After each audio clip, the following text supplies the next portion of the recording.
বছরের শেষ দিন 31st নাইট।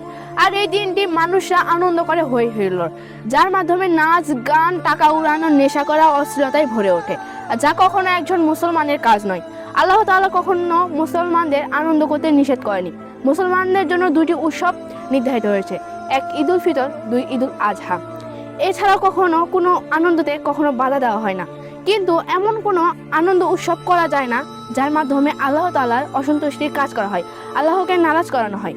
আর একজন মুসলমানের কাজ কখনো 31st নাইটে হতে পারে না। হ্যাপি নিউ ইয়ার আসলে কি হ্যাপি? এটা কি আমাদের জীবনকে আসলে সুখময় করে, নাকি এটা শুধু একটা কথার কথা? 31st নাইট হলো অন্য ধর্মদের জন্য, এটা মুসলমানদের জন্য নয়। মুসলমানদের কাজ হলো সবসময় আল্লাহর ইবাদত করা, তার কাছে শুকরিয়া আদায় করা। মানুষের জীবন যে কোনো সময় পরিবর্তন হয়ে যেতে পারে, সেটা এই বছর হোক বা নতুন বছরে। তাই জন্য সবসময় নিজেকে ঠিক রাখতে হবে। 31st নাইট এটা কথার কথা। এই সময় মানুষ টাকা উড়ায়, নেশা করে, নাচ গান করে, আর এটা কখনো একজন ভালো মানুষের কাজ নয়। 31st নাইটে সন্তানরা বাহিরে গিয়ে নাচ গান করে, নেশা করে, আর কোনো মা রাতে তাহাজ্জুদের নামাজে বসে তার সেই সন্তানের জন্য দোয়া কামনা করে। 31st নাইটে নাচ গান করে টাকা উড়িয়ে দেয়, আর কোনো বাবা তার সন্তানের ভবিষ্যৎ ভালো করার জন্য রাস্তায় রাস্তায় টাকা কুড়িয়ে বেড়ায়। আর বাবা মা সবসময় তার সন্তানের জন্য দোয়া করে।